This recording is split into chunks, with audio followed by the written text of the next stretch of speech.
When did you realize your parents should not have had kids? The voicemail my mother left at 11:47 p.m. last Tuesday started with, "Sweetheart," a word she hadn't used for me since I was 7 and still useful for her PDA photo ops. "Sweetheart, it's Mom. I know it's been a while, but I've been thinking about you constantly. You're our pride and joy, you know that. Could you call me back? It's important. Love you so much." I played it 3 times, sitting in my home office surrounded by psychology journals and the kind of life I'd built brick by brick without them. At 28, I've spent the last 6 years as a licensed therapist specializing in family trauma. The irony isn't lost on me. I knew exactly what important meant before I even called back. "Jessica." "Oh honey, thank God," my mother Patricia breathed into the phone when she picked up on the first ring at 7 a.m. sharp the next morning.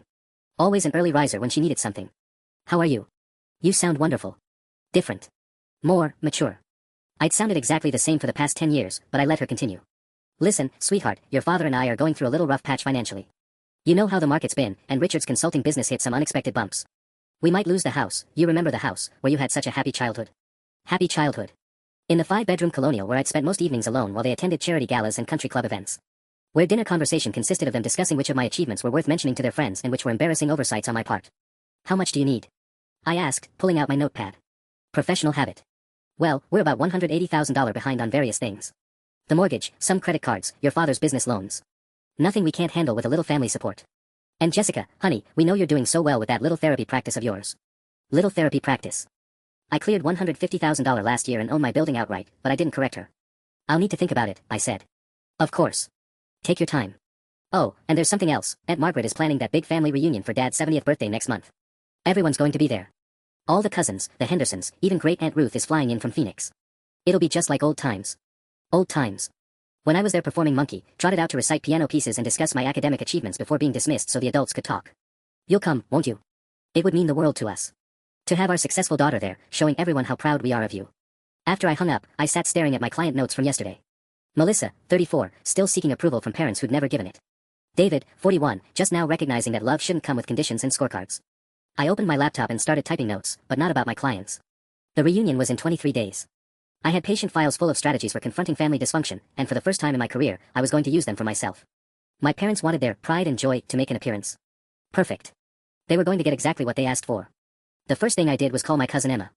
We'd been close as kids before my parents decided her mother Sarah was a bad influence, code for asking too many questions about why I was always at their house during family gatherings instead of mingling with the adults. "Jess. Holy shit, is that really you?" Emma's voice crackled through the phone. "I was just thinking about you last week." "How long has it been?" "4 years. Since Grandpa's funeral. The one where my parents had loudly discussed my career crisis. I'd been between jobs after leaving a toxic practice to start my own."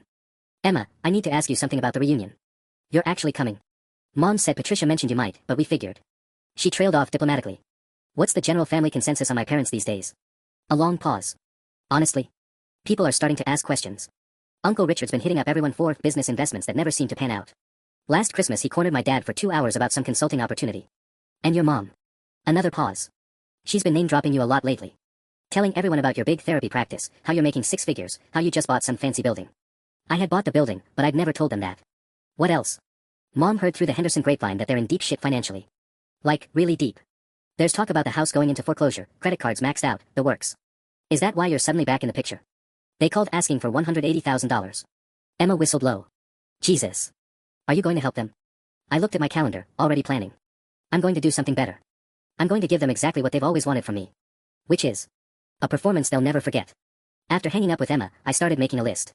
Not a pros and cons list. I'd moved past that years ago in my own therapy. This was an inventory list.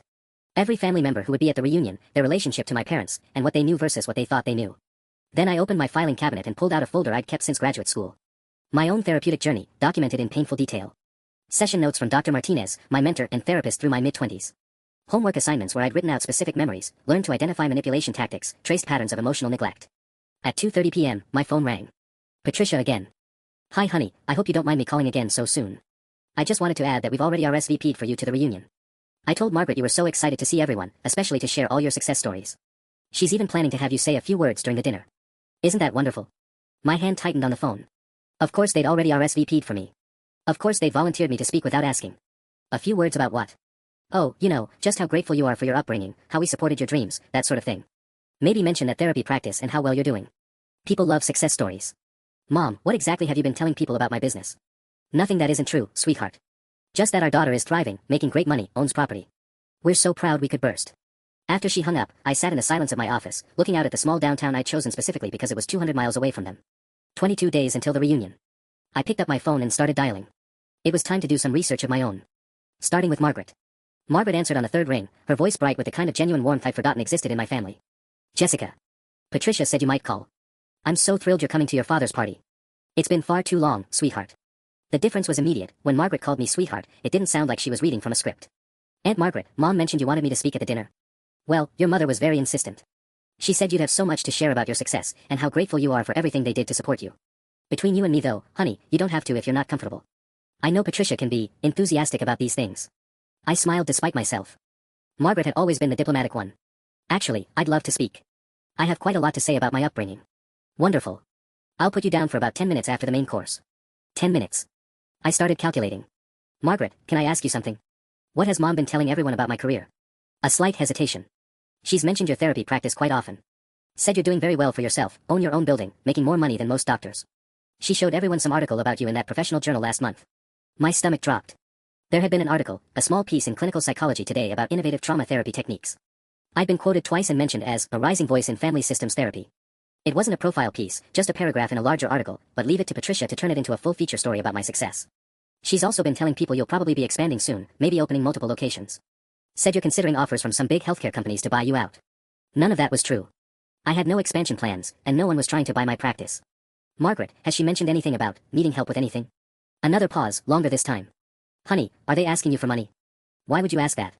Because your Uncle Richard approached your cousin Tom about investing in some business venture 2 months ago.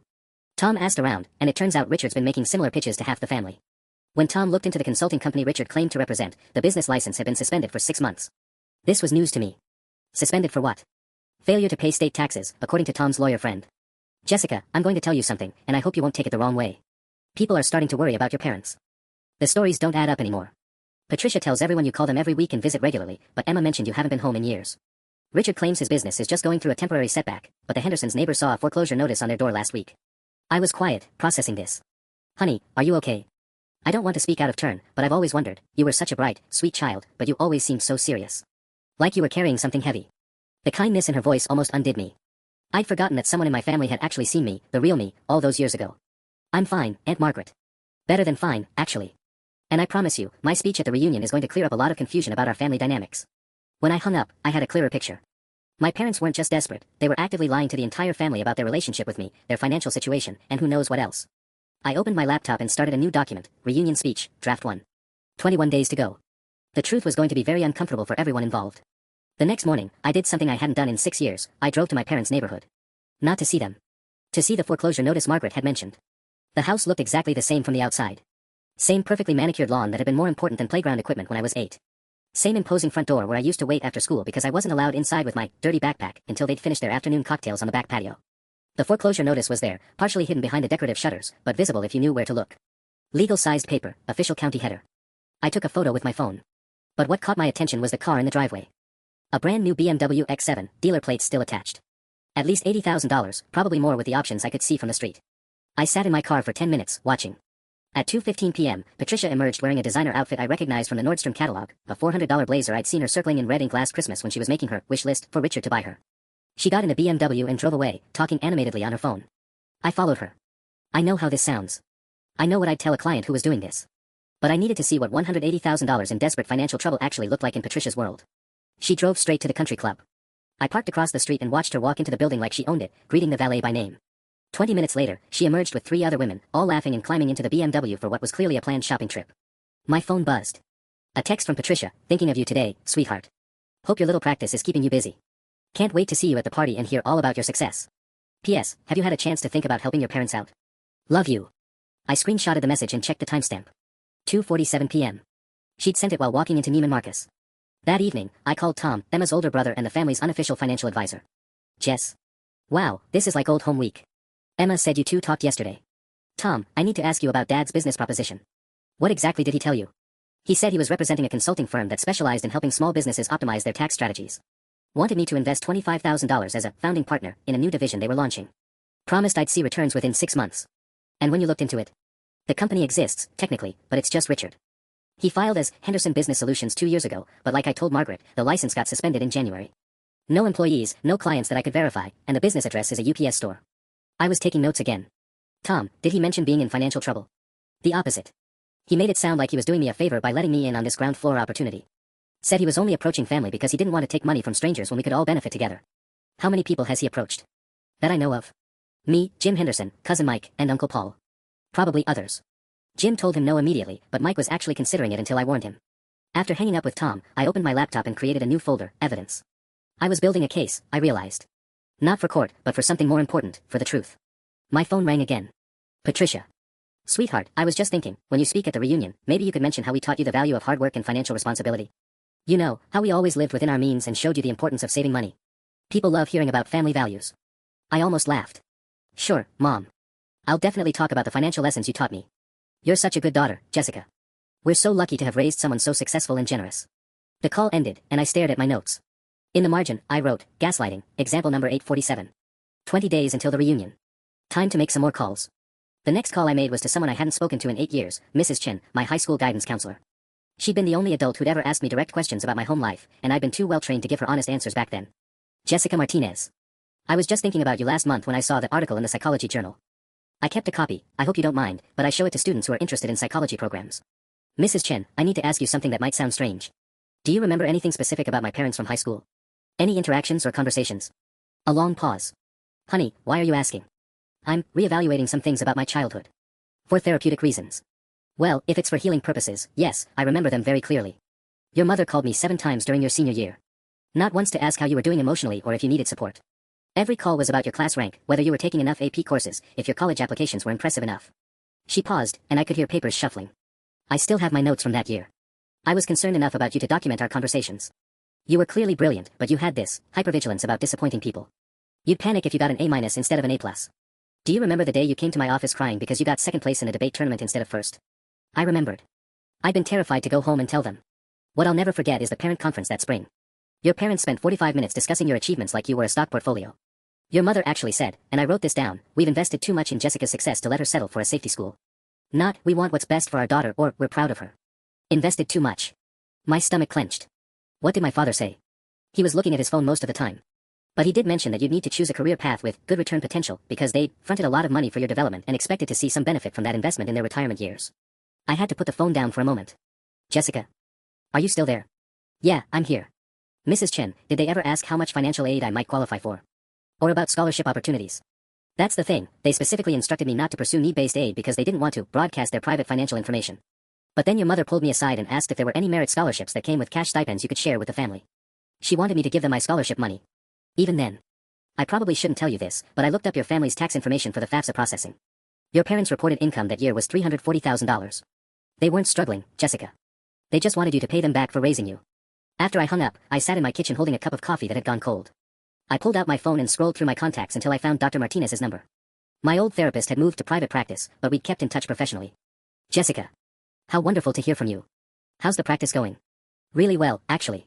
But I'm calling because I'm about to do something that might be therapeutic or might be completely destructive, and I need a professional reality check. I told her about the reunion, my parents' request for money, and my plan to tell the truth about our family dynamics in front of everyone. What's your therapeutic goal here? She asked. Revenge or healing? I honestly don't know anymore. Maybe both.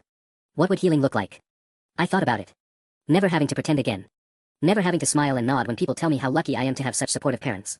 Never having another family member ask me why I don't visit more often or call them on holidays. And revenge? Watching them try to explain their lies to people who've looked up to them for decades. Making them feel as small and worthless as they made me feel every day for 18 years. Dr. Martinez was quiet for a moment. What if you could accomplish the healing without the revenge? What if I don't want to? That evening, I got a call from my cousin Mike, the one who'd almost invested in Richard's fake business. Hey Jess, Tom gave me your number. I hope that's okay. I wanted to ask you about Uncle Richard's consulting company. What about it? Well, he called me again yesterday. Said he'd spoken to you and that you were probably going to invest a significant amount to help get the new division launched. He mentioned you'd be contributing around $180,000 as the primary family investor. My blood went cold. He said what? Yeah, he made it sound like you were already on board and that other family members should follow your lead. Said you'd done your due diligence as a successful business owner and given him the thumbs up. They weren't just asking me for money. They were using my name to scam the rest of the family. Mike, I want you to call Tom and Jim Henderson and anyone else Dad has approached.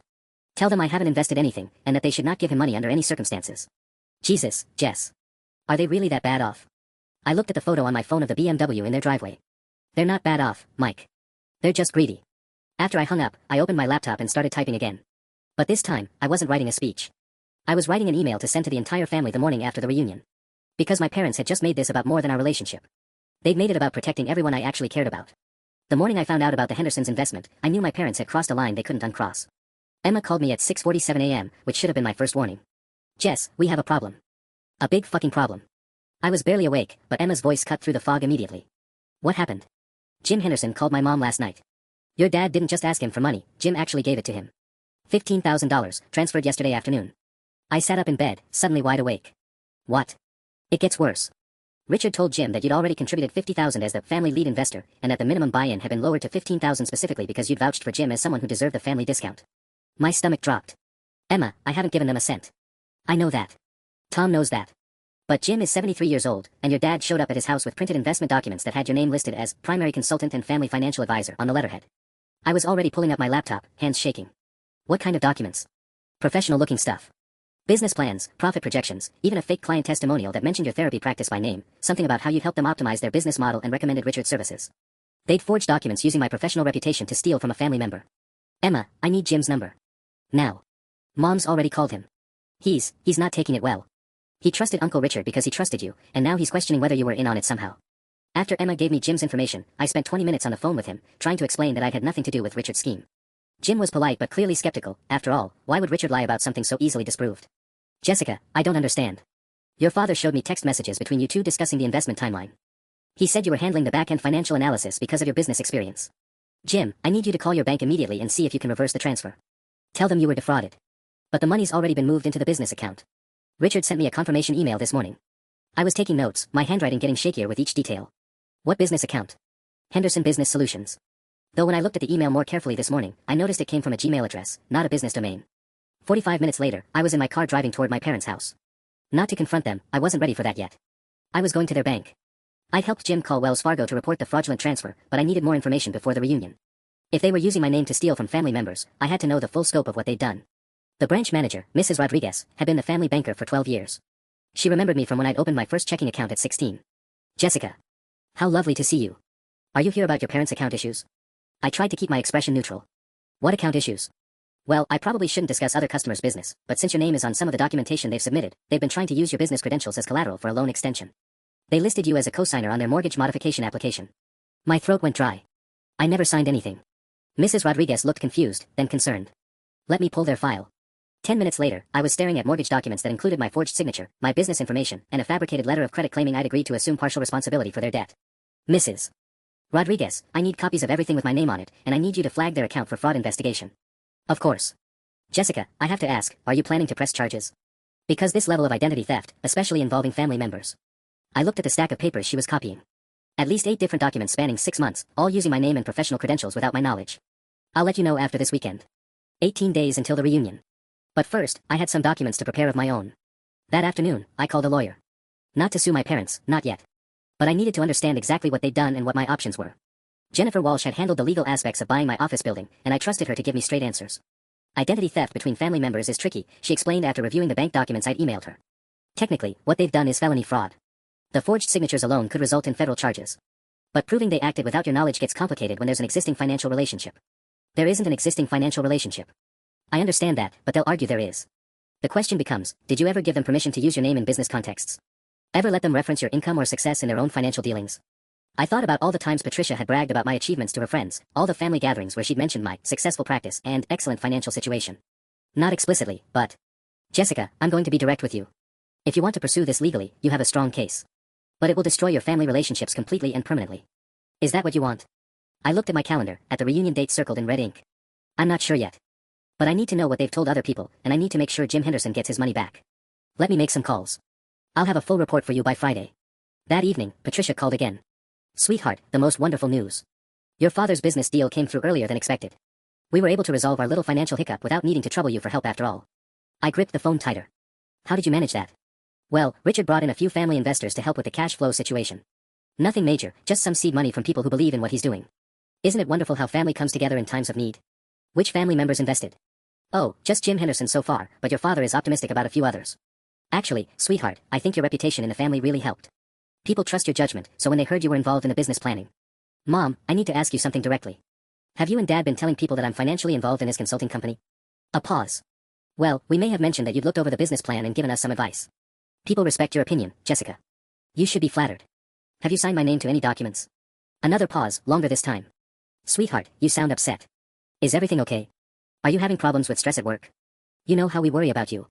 And there it was. The pivot, the deflection, the way every difficult conversation with Patricia ended, with my mental health being questioned and her positioning herself as the concerned mother. I'm fine, Mom. I'll see you at the reunion. After I hung up, I sat in my office staring at the framed photo on my desk, me at my graduate school commencement, standing alone because my parents had been too busy to attend the ceremony. 17 days until the reunion. I opened my laptop and began typing a new document, criminal complaint, draft. Just in case. The lawyer's report arrived Friday morning via encrypted email, and it was worse than I'd imagined. Jennifer had traced the paper trail through 3 different banks and discovered that Richard hadn't just used my name for the Henderson fraud. Over the past 8 months, my forged signature appeared on loan applications, business credit lines, and investment documents totaling nearly $400,000 in potential liability. But the detail that made my hands shake was buried on page 4. They'd listed my home address as collateral on a $75,000 business loan, claiming I was a silent partner who'd agreed to secure their debt with my property. I called Jennifer immediately. They can't actually take your house, she assured me. The documents wouldn't hold up in court because you never actually signed them. But Jessica, they've created a legal mess that's going to take months to untangle, and in the meantime, your credit could be impacted. There's more, isn't there? I found records of 3 other family members who've been contacted about investments. Your cousin Sarah received a detailed email last Tuesday that included your phone number and a note saying you'd personally recommended her as someone who understood good business opportunities. She hasn't responded yet, but... My stomach clenched. Sarah was a single mother working 2 jobs to support her kids. She was also the one person in the family who'd always been kind to me without expecting anything in return. Jennifer, what happens if I report this to the police right now? Richard would likely be arrested within 48 hours. Patricia too, if we can prove she was involved in the documentation. The bank fraud alone is enough for federal charges, and with the pattern of family targeting, prosecutors would probably push for maximum sentences. I stared out my office window at the parking lot where I'd worked so hard to build a life separate from all of this. What happens if I wait until after the reunion? The evidence doesn't disappear. But every day they're actively using your identity increases your liability exposure. And if they successfully defraud more family members, I become complicit by not stopping it. Legally? No. Ethically? That's for you to decide. After hanging up, I did something I hadn't done in years. I called in sick to cancel my afternoon patience and drove to the cemetery where my grandmother was buried. Grandma Rose had died when I was 15, but she'd been the only adult in my childhood who'd ever asked me what I wanted instead of telling me what I should want. Her headstone was simple gray granite with dates and the inscription, Beloved Mother and Grandmother. I sat cross-legged in the grass next to her grave and opened my laptop. Hey Grandma. I'm about to do something you'd probably tell me not to do, but I need to figure out how to live with myself afterward. The reunion was 16 days away. Sarah hadn't responded to Richard's investment pitch yet, but 3 other family members had contacted Emma asking about my involvement in Uncle Richard's exciting new venture. I pulled up my contact list and started making calls. First, Sarah. Jess. I was just thinking about calling you. Did you really recommend me for some business investment with Uncle Richard? The email seemed kind of official, but also weird. Sarah, whatever you do, don't give him money. It's a scam, and he's using my name without permission. Oh, thank God. I knew something felt off, but the email had all these details about your business success and how you'd personally reviewed the investment opportunity. It even included a fake quote from you about my financial acumen. He's been forging documents with my signature. I'm probably going to press charges. A long pause. Jesus, Jess. Are you okay? I mean, having your own parents steal from family using your name, that's got to be devastating. It was the first time anyone had acknowledged what this actually was, my parents stealing from people I cared about and using my reputation as the weapon. I'm angry, I said, surprising myself with the honesty. I'm angrier than I've ever been in my life. Good. You should be. What can I do to help? After calling Sarah, I contacted the other 3 family members Richard had approached. None of them had sent money yet, but all of them had received detailed emails supposedly from me endorsing the investment opportunity. The last call was to Emma. How bad is it? She asked immediately. Bad enough that I'm not waiting until the reunion to handle this. What are you going to do? I looked at Grandma Rose's headstone, thinking about all the conversations we had about standing up to bullies, about the importance of protecting people who couldn't protect themselves. I'm going to call a family meeting. Tomorrow. Everyone who received investment pitches, plus Margaret and your parents. I want witnesses when I confront them. Jess, are you sure? Once you do this, there's no going back. I thought about Jim Henderson's $15,000, about Sarah working 2 jobs, about every family member who trusted Richard because they thought I'd vouched for him. Emma, there was never going to be a way back. They made sure of that when they decided to use me as bait to steal from people I care about. That night, I drafted an email to send to 12 family members, requesting an emergency meeting at Margaret's house the following afternoon to discuss important information about Richard's business ventures and my involvement in them. I scheduled it to send at 8 a.m. Saturday morning. 15 days until the reunion. But the reckoning was starting tomorrow. The family meeting was scheduled for 2 p.m. at Margaret's house. By 1:45, I was sitting in my car across the street, watching people arrive and wondering if I was about to make the biggest mistake of my life. Emma arrived first, giving me a supportive wave through my windshield. Then Tom, followed by Sarah with her teenage daughter in tow. Margaret emerged from her house to greet everyone, looking confused but gracious as always. At 1:52, my parents pulled up in a BMW. I watched Richard smooth his tie and Patricia check her lipstick in the side mirror before they walked up Margaret's front path like they were arriving at a garden party. Patricia was carrying a plate of cookies, her signature move when she needed people to think well of her. My phone buzzed with a text from Emma. They're asking where you are. Your mom seems nervous. I took a deep breath, grabbed my folder of evidence, and crossed the street. The living room fell silent when I walked in. 12 family members, all looking at me with various expressions of curiosity, concern, and confusion. Patricia immediately stood up with her arms outstretched. Sweetheart. There you are. I brought your favorite snickerdoodles. She moved toward me for a hug, but I stepped back and remained standing near the doorway. Thank you all for coming on short notice, I said, my voice steadier than I'd expected. I called this meeting because some of you have been contacted about investment opportunities with my father's consulting business, and there are things you need to know. Richard leaned forward in his chair, all confidence and charm. Jessica, if this is about the business expansion, I can explain everything. We're just trying to keep the opportunities within the family first, before opening up to outside investors. Dad, you've been using my name and forging my signature to defraud family members. The temperature in the room seemed to drop 10 degrees. Patricia's smile faltered. Jessica, honey, I think there might be some confusion. Jim, did you give Dad $15,000 for his business venture? Jim Henderson nodded reluctantly. Yes, but only because Richard showed me documents proving you'd already invested and recommended me as someone who. I never invested anything. I never recommended anyone. I opened my folder and pulled out copies of the bank documents. These are loan applications and investment papers with my forged signature, dating back 8 months. My name appears on nearly $400,000 in fraudulent documents. Margaret stood up slowly. Richard, please tell me this isn't true.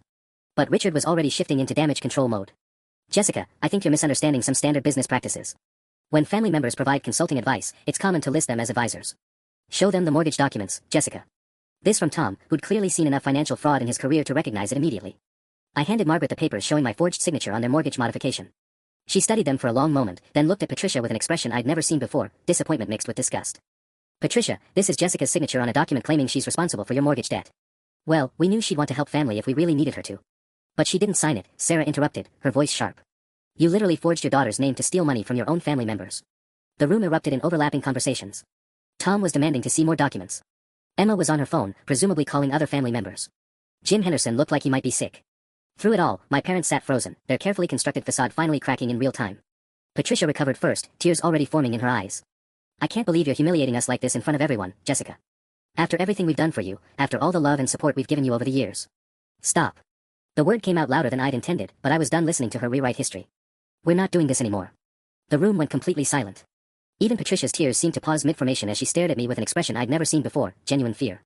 We're not rewriting history anymore, I continued, my voice gaining strength. We're not going to pretend I had a loving, supportive childhood. We're not going to act like you called me sweetheart before you needed money. And we're sure as hell not going to let you steal from people I actually care about. Richard stood up abruptly. Jessica, you're obviously under a lot of stress. Maybe we should discuss this privately, as a family. We are discussing it as a family. These people are my family. I gestured around the room. Margaret, who actually called to check on me during graduate school. Emma, who invited me to her wedding even when you told her I was going through a difficult phase and might not be good company. Sarah, who sent me a care package during my licensing exams. Jim, who gave me $20 for my birthday every year until I was 25, even after you stopped acknowledging my birthday existed. Patricia's face was cycling through emotions, hurt, anger, desperation. Jessica, please. You're exaggerating things, making us sound like monsters. We made mistakes, every parent does, but we love you. When? The question came out sharper than I'd planned. When did you love me? When I was 7 and useful for Christmas card photos? When I won academic awards you could mention at dinner parties? Or just now, when you need $180,000? Margaret was still holding the mortgage documents, studying them with growing horror. Patricia, there are 6 different signatures here claiming to be Jessica's. The handwriting isn't even consistent. We thought she'd approve if she understood the situation, Patricia said weakly. We were going to explain everything once the business got back on its feet. Tom looked up from his phone. I just got off with my contact at Wells Fargo. Richard, they're flagging your accounts for investigation. Using someone else's signature on federal loan documents is a felony. The color drained from Richard's face. Now wait just a minute. There's no need to involve banks or lawyers. This is a family matter. You made it a criminal matter when you decided to steal, Emma said coldly. From your own daughter and your own relatives. Sarah's teenage daughter, who'd been quietly taking notes on her phone, looked up suddenly. Uncle Richard, didn't you ask my mom to borrow money from her credit cards last month? You said cousin Jessica had told you mom was good at managing debt. The room turned to stare at Sarah, who nodded grimly. He called me in October. Said Jessica had mentioned I'd successfully paid off my student loans and suggested I might be willing to help with a short-term business loan. He wanted me to take a cash advance on my visa and lend him $8,000. My chest tightened. Sarah barely made ends meet as it was. $8,000 would have destroyed her financially. I almost did it, Sarah continued. The only reason I didn't was because my daughter asked why Jessica would give out my personal financial information to anyone, even family. When I thought about it, I realized you'd never even asked about my student loans, Jess. You wouldn't know I'd paid them off. Patricia was crying now, but they looked like tears of frustration rather than remorse. We're your parents, Jessica. We raised you, we sacrificed for you, we gave you every opportunity. Don't we deserve some consideration in our time of need? You gave me trauma, I said quietly. You gave me anxiety disorders and trust issues and the belief that love is something you have to earn by being perfect. You gave me a childhood where I was terrified to disappoint you and a young adulthood where I felt guilty for existing. That's what you gave me. The silence stretched for nearly a minute. Then Margaret stood up and walked over to where I was standing near the door. Jessica, what do you need from us to make this right? I looked around the room at these people, my real family, the ones who'd shown me kindness without keeping score. Jim needs his $15,000 back. Today. And I need everyone to know that any future contact from my parents about business opportunities or financial help should be reported to the police. Richard's voice was barely a whisper. We don't have Jim's money anymore. The silence that followed Richard's admission was deafening. Jim Henderson, 73 years old and trusting, looked like someone had physically struck him. What do you mean you don't have it anymore? Jim's voice was barely controlled. You transferred it yesterday. It's been less than 24 hours. Richard's hands were shaking now, all pretense of confidence gone. The business had some immediate expenses. Equipment deposits, office rental, legal fees for the incorporation. You spent Jim's retirement money in one day. Margaret's voice cut through his explanation like a blade. $15,000, gone in 24 hours. Patricia was dabbing at her eyes with a tissue, but I noticed she kept glancing toward the door like she was calculating escape routes. Richard, tell them about the office lease. Explain how business investments work. There is no office lease, Tom said, still holding his phone. I just called the address listed on your business registration. It's a UPS store, and they said you only rent a mailbox for $89 a month. Emma's daughter was still taking notes, her teenage brain apparently more capable of tracking the lies than some of the adults in the room. So where did Mr. Henderson's $15,000 actually go? Richard opened his mouth, then closed it. For the first time in my life, I was watching my father, the man who'd always had an explanation for everything, who'd convinced me for years that my perception of reality was wrong, completely unable to construct a believable story. The BMW, Sarah said suddenly. That's a brand new car in your driveway. Dealer plates still on it. Patricia's face went white. That's not, we needed reliable transportation for business meetings. You bought a car with Jim's money. Margaret's voice was rising now, and I'd never heard her sound angry before. A luxury car with money stolen from a 73-year-old man. We were going to pay him back with interest once the consulting contract started coming in, Patricia said desperately. This is all just temporary, just until we get back on our feet. I pulled out my phone and showed them the photos I'd taken of the foreclosure notice. You're 3 months behind on mortgage payments, but you bought an $80,000 car yesterday. Tom was already calculating. So they stole $15,000 from Jim, probably spent another $60,000 they didn't have on the car, and they're behind on a mortgage that's probably $4,000 a month. The math doesn't work unless. He trailed off, but Emma picked up the thread. Unless they were counting on getting the $180,000 from Jessica. That was never a request for help. That was phase 2 of the plan. The pieces were clicking into place with horrible clarity. They'd never intended to pay anyone back. The whole scheme depended on guilting me into giving them enough money to cover their debts and lifestyle, using the family investments as leverage. How many other people have you taken money from? I asked directly. Richard and Patricia exchanged a look that lasted 3 seconds too long. Oh God, Margaret whispered. There are others. Patricia's composure finally cracked completely. It's not what you think. We just borrowed some money from your father's retirement account. And maybe we used the credit cards more than we should have. But Jessica, if you could just help us get caught up, we could pay everyone back and this whole misunderstanding could be behind us. She was still trying to manipulate me. Even caught red-handed, even surrounded by evidence of their fraud, she was still trying to make this my responsibility to fix. Whose retirement account? Jim asked quietly. Richard's answer was barely audible. Yours, Jim. We had power of attorney from when you had the surgery last year, and we thought it was temporary. The room exploded. Jim Henderson's face went from pale to gray to a deep, dangerous red as he processed what Richard had just admitted. Margaret grabbed the back of her chair to steady herself. Emma's daughter stopped taking notes and just stared, her teenage mind apparently struggling to comprehend the scope of what she was witnessing. You stole from my retirement account. Jim's voice was deadly quiet now, which was somehow more terrifying than if he'd been shouting. Richard, I gave you power of attorney when I had my hip surgery so you could help me pay my bills for 6 weeks. That was 14 months ago. We kept meaning to transfer the authority back to you, Patricia said quickly, but then you seemed so comfortable having us handle the financial details, and we thought. How much? Tom interrupted, his phone already out. Jim, how much was in your retirement account? Jim was staring at Richard with an expression I'd never seen before, pure betrayal mixed with a kind of broken disbelief. There was $127,000 in my IRA as of last month's statement. The silence that followed felt like a physical presence in the room. Margaret's voice was barely a whisper. Patricia, please tell me you didn't take all of it. But Richard was already nodding, tears streaming down his face now. We thought we could replace it before Jim needed to access it. We calculated that he wouldn't need the money for at least 5 years, maybe 10, and by then the business would be profitable enough to. The medical bills from your father's back surgery, the property taxes going up, the country club fees. The country club fees? Margaret's voice cut through Patricia's explanation like broken glass. You stole a man's life savings to pay country club fees? We have a reputation to maintain, Richard said weakly. We have social obligations, business relationships that require. You have a gambling problem, Emma interrupted, looking up from her phone. I just got off with my friend who works at the casino. She says you've been there 3 times a week for the past 6 months, Richard. Usually losing between $2,000 and $5,000 a night. The air seemed to leave the room entirely. Tom looked up from his laptop, his face grim. Jim, I'm looking at your account statements online. They've been making withdrawals for almost 8 months. Small amounts at first, but in the last 3 months. Jesus Christ, they took $47,000 in September alone. Patricia was backing toward the door now, all pretense of maternal concern abandoned. We were going to win it back. Richard had a system, a strategy that was working until you lost Jim's entire retirement account at the blackjack table. I finished for her. Richard's head was in his hands now, his whole body shaking. I can fix this. I can make it right. Jessica, if you could just loan us enough to get caught up, I'll never gamble again. I'll get help, we'll go to counseling. No. The word came out clear and final. I'm not giving you money to steal from more people. Margaret was already dialing 911. And for the first time in my life, I felt completely free. The police arrived 18 minutes after Margaret made the call. 2 officers, Detective Barnes and Officer Chen, both looking like they'd rather be anywhere else than breaking up a family dispute on a Saturday afternoon. But this wasn't a family dispute anymore. This was a crime scene. Detective Barnes took one look at the documents spread across Margaret's coffee table and requested backup. Within an hour, Margaret's living room had been transformed into an impromptu investigation headquarters, with evidence bags, witness statements, and a financial crime specialist who'd been called in from the county office. Richard and Patricia sat on Margaret's couch like deer in headlights, watching their carefully constructed world disintegrate in real time. The BMW keys had already been confiscated as evidence of money laundering.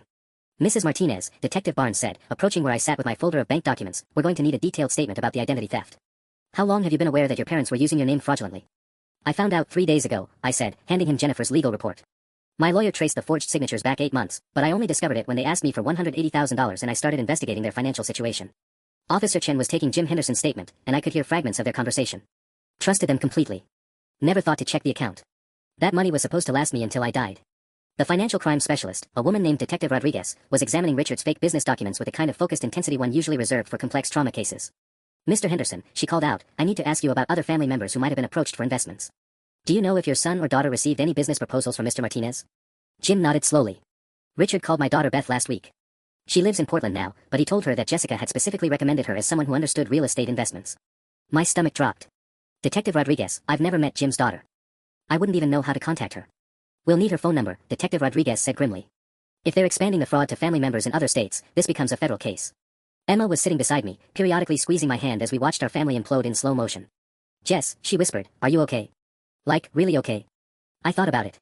Here I was, watching my parents get arrested for elder abuse and fraud, surrounded by police officers bagging evidence of their crimes, listening to Jim Henderson sob quietly as he realized his entire retirement had been gambled away at a casino.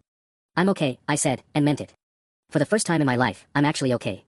Patricia was crying again, but these were different tears. Not the manipulative tears she'd used to deflect accountability, but the desperate tears of someone watching consequences finally catch up to them. Jessica, she called out across the room, her voice breaking, please don't let them arrest us. We're your parents. We made mistakes, but we're still your family. Detective Barnes looked at me expectantly. In cases like this, family members often requested leniency, asked for charges to be dropped, wanted to handle things privately. I looked at Jim Henderson, 80-year-old hands shaking as he signed his victim statement. I thought about Sarah, nearly tricked into borrowing against her credit cards. I remembered every family member who trusted Richard because they thought I'd vouched for him.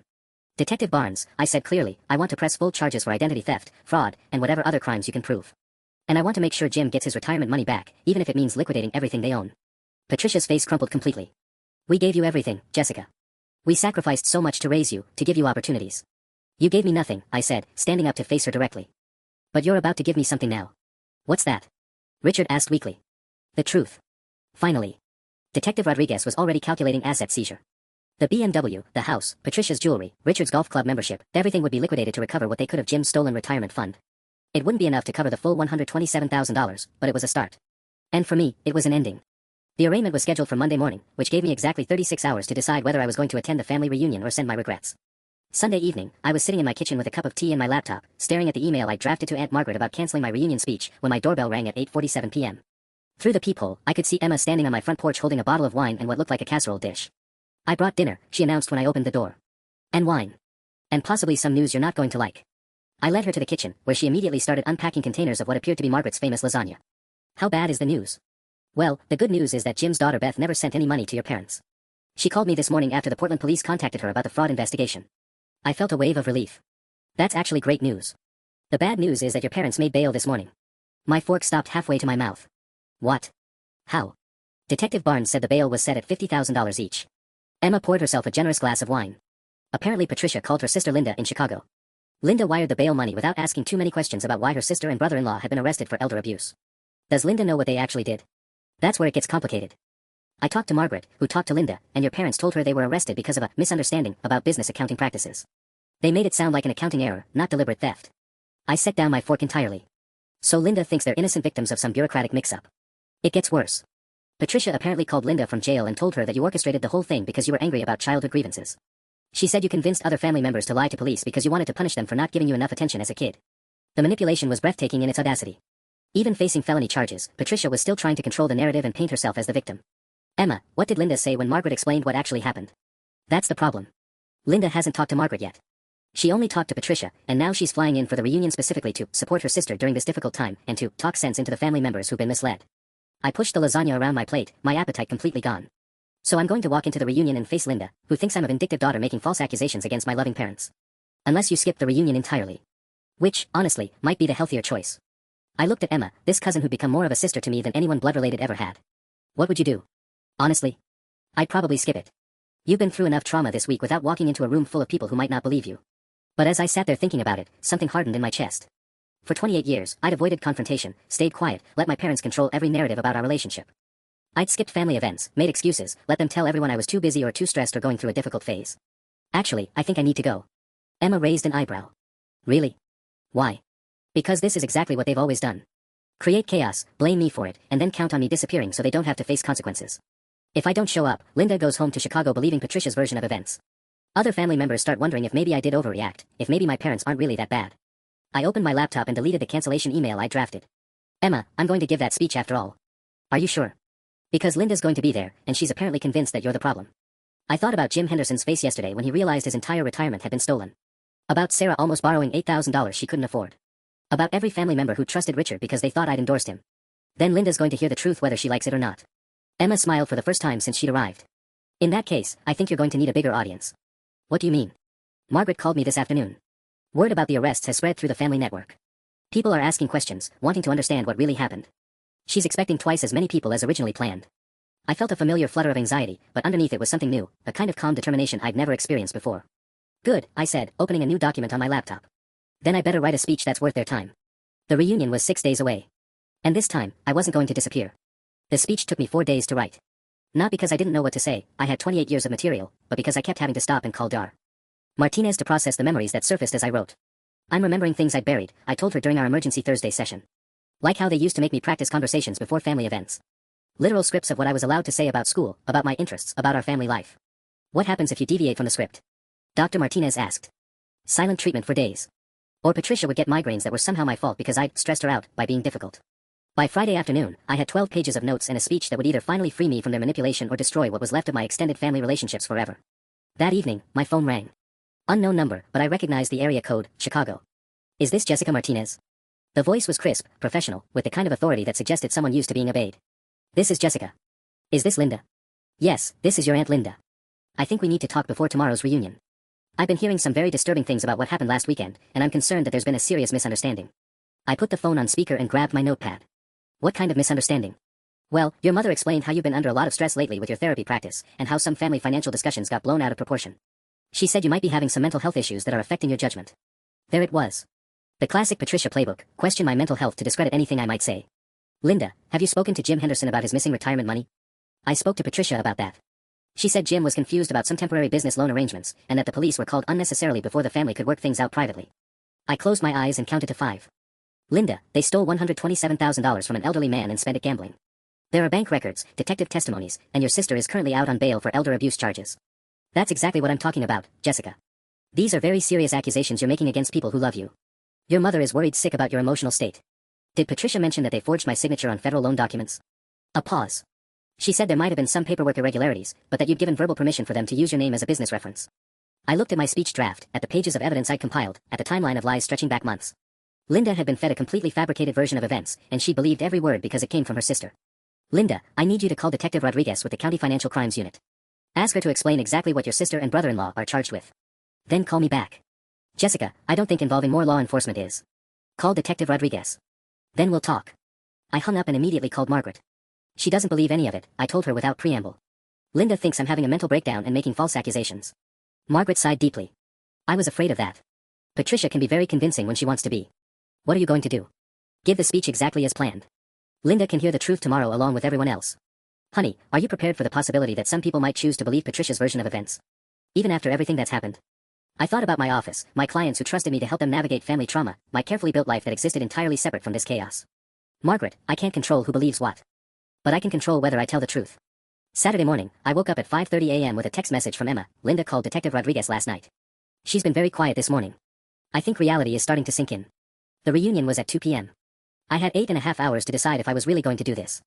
At 7 a.m., Patricia called. Sweetheart, I know things have been difficult lately, but I'm hoping we can put this behind us today. For the family's sake. Linda's here, and she's very concerned about how all this drama is affecting everyone. Are you planning to tell everyone the truth about Jim's money? I'm planning to focus on healing our family relationships, not dwelling on misunderstandings that can be resolved privately. After she hung up, I looked at my speech one final time, then folded it carefully and put it in my purse. Some misunderstandings, I thought, needed to be resolved very publicly indeed. The reunion was held in a community center where I'd attended countless childhood birthday parties, back when I still believed my parents might actually care about my happiness rather than just my performance. By 2:15 p.m., 43 family members had gathered, nearly double the expected attendance. Word travels fast when there's been a scandal, and everyone wanted to witness the aftermath firsthand. Linda stood near the entrance like a sentry, her Chicago polish and stern expression making it clear she was there for damage control. She nodded curtly when I walked in, her eyes scanning me like she was looking for visible signs of the mental breakdown Patricia had described. Jessica, she said coolly. I spoke with Detective Rodriguez last night. And? Her jaw tightened. We'll discuss it later. Today should be about celebrating family, not airing grievances. Patricia appeared at my elbow immediately, her smile bright and desperate. Sweetheart. You look wonderful. I saved you a seat at our table, right next to Aunt Linda. Won't that be nice? I looked around the room at faces I'd grown up with, cousins, second cousins, family friends who'd watched me grow up from a distance while I performed my role as the perfect daughter. Most of them were watching me with curiosity and something that might have been pity. Actually, I'll sit with Emma and her family, I said. I need to review my speech notes. Patricia's smile flickered. Your speech notes? Oh honey, I talked to Margaret about that. Given everything that's happened this week, we thought it might be better if Uncle Paul gave the main toast instead. Less pressure on you during such a stressful time. Of course they did. One final attempt to silence me, to keep control of the narrative. That's thoughtful, I said calmly, but I'm still planning to speak. The dinner proceeded exactly as I remembered from childhood reunions, endless small talk about jobs and grandchildren, carefully avoiding any topic that might create actual intimacy. I sat with Emma's family and listened to the conversations swirling around us. Heard there was some kind of legal trouble. Patricia said Jessica's been under a lot of stress. Poor Jim Henderson looks terrible, have you seen him? At 4:30 p.m., Margaret stood up and tapped her glass for attention. If I could have everyone's attention, we'd like to begin the program portion of our celebration. My hands were steady as I reached for my speech in my purse. After years of therapy, months of investigation, and a lifetime of being silenced, I was finally ready to answer the question that had brought us all here. When did I realize my parents should not have had kids? Before we begin, Margaret continued, Jessica Martinez would like to say a few words about family and the importance of truth in our relationships. I stood up, unfolding my speech, and looked out at 43 faces, some supportive, some skeptical, some merely curious. Patricia was shaking her head slightly, her eyes pleading with me to reconsider. Richard looked like he wanted to disappear entirely. Linda sat with her arms crossed, prepared to defend her sister against whatever lies she expected me to tell. And Jim Henderson, 80-year-old Jim whose retirement they'd stolen, was watching me with an expression of quiet hope, like maybe, finally, someone was going to tell the truth about what had really happened to his life savings. I cleared my throat and began to speak. The question isn't when I realized my parents shouldn't have had kids, I said, my voice carrying clearly across the silent room. The question is when I finally stopped pretending they ever actually wanted one.